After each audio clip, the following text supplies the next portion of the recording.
Magandang araw mga kaibigan.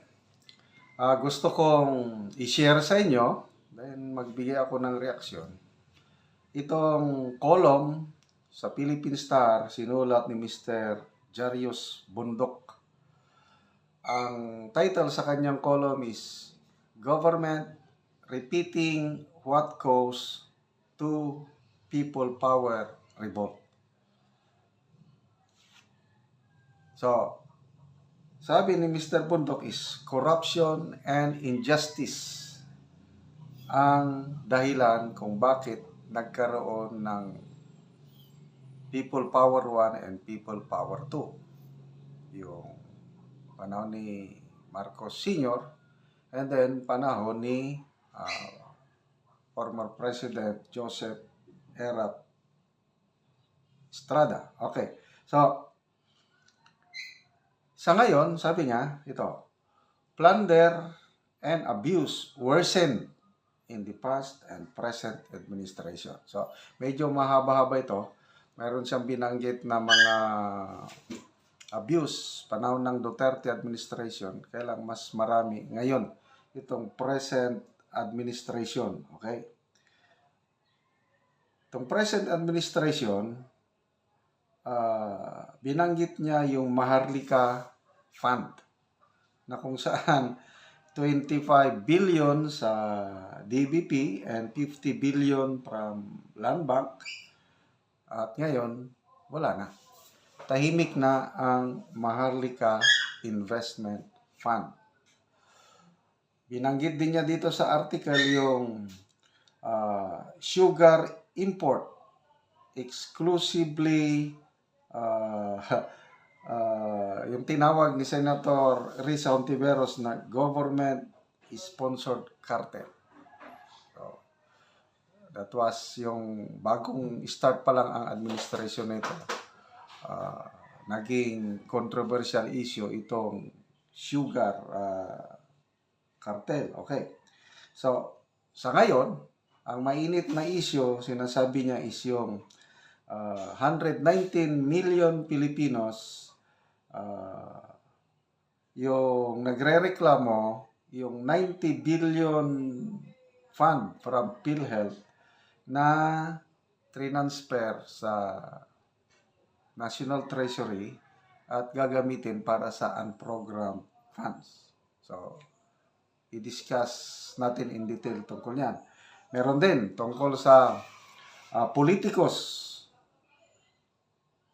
local pataas, have been extracting 40% kickbacks. So, binanggit niya dito si Baguio Mayor Benji Magalong na ini-expose niya ito na contractors and suppliers kumukuha ng 30% or more galing sa pundok, kickbacks.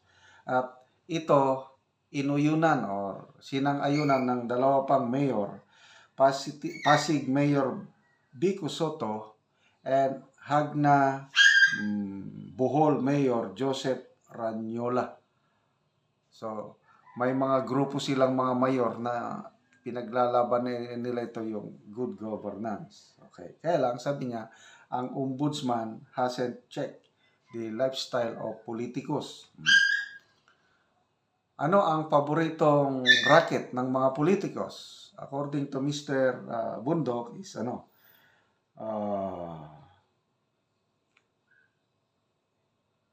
okay, yung DPWH projects ang kanilang doon sila kumikita ng malaki yung mga politikos. Okay, so punta na tayo dito sa PhilHealth funds. Yung mga petition, ang dami ng petition na top. Supreme Court,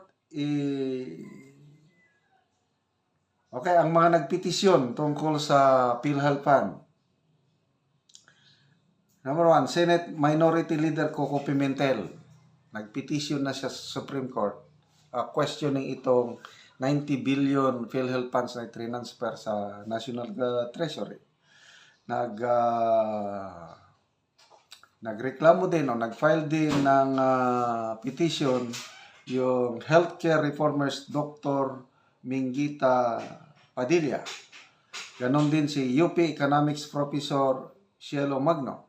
And then, yung 93,000 strong Philippine Medical Association, sila lahat nagpetisyon na i-stop ang pag-transfer ng 90 billion PhilHealth funds para gamitin sa unprogrammed funds. So, diniscuss niya ito. Ang Supreme Court, mabagal ang reaksyon dahil instead na i-stop ang transfer, magkakaroon pa ng oral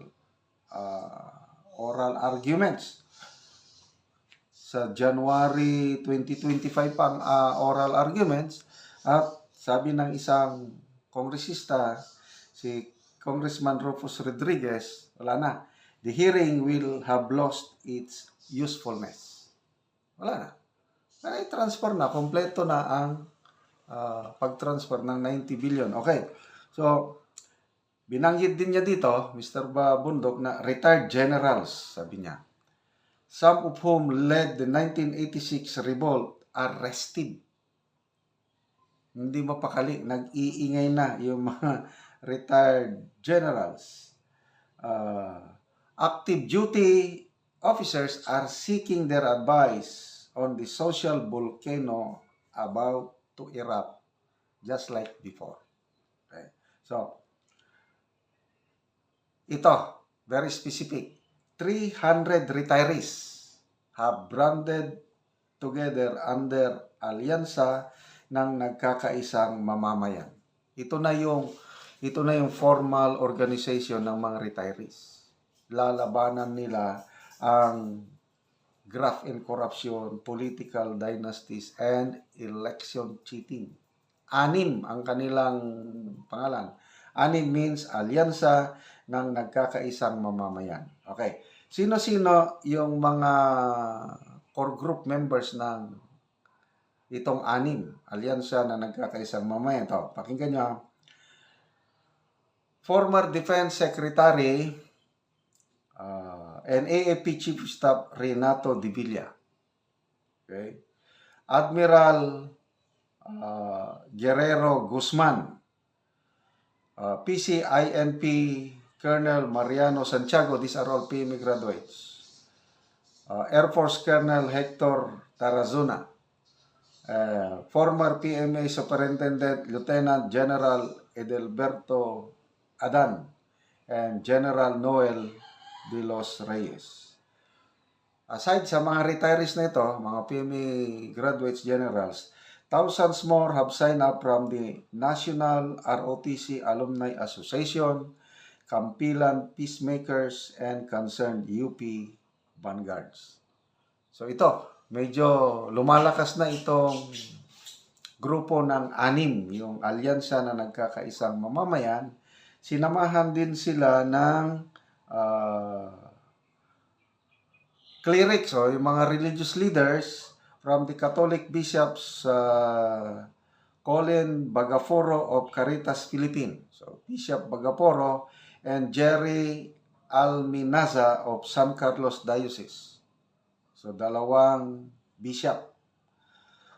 Then, may mga kaparian din si Father Noel Gatchalian and Father Robert Reyes, sino pa?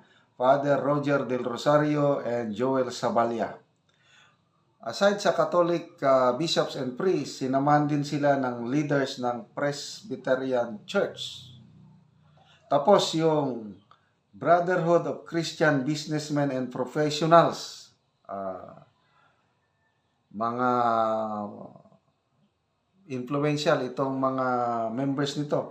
At saka Catholic Students Group of 100, coming from 140 schools. Okay? Mga prominent personalities na sumama sa grupo ng alyansa ng nagkakaisang mamamayan, former COA Commissioner Heidi Mendoza. Wow, sikat na sikat ito. Very honest, full of integrity, si Heidi Mendoza. Election reformist attorney Alex Lacson and Melchor Magdameo, ex-COMELEC Commissioner Gus Guzman, and ex-Phoenix President Franklin Isaac and Edwin Fernandez. So, ang anim, itong alyansa na nagkakaisang mamayan, mag-lead sila ng People's Initiative para magkaroon ng batas against anti-dynasty. Ayaw na ayaw nila ng anti-dynasty na to me. Gusto ko rin yung bakit ilang pamilya na lang ang nagro-rule sa ating bansa. So, yan po. Ang column ni Mr. Jarius Bundok na inuulit ng gobyernong ito ang mga dahilan kung bakit nagkaroon ng People Power 1 and People Power 2. So, anong masasabi nyo? Agree ba kayo dito sa binabanggit ni Mr. Jarius Bundok? Marami pa siyang sinabi dito. Pwede nyo na lang basahin yung article niya. Basta ang title niya is Government Repeating What Caused Two People Power Revolts, Corruption and Injustice, Abuse of Power. Okay? Plunder and Abuse of Power lumalala, sabi niya. Salamat, Mr. Jarius Bundok.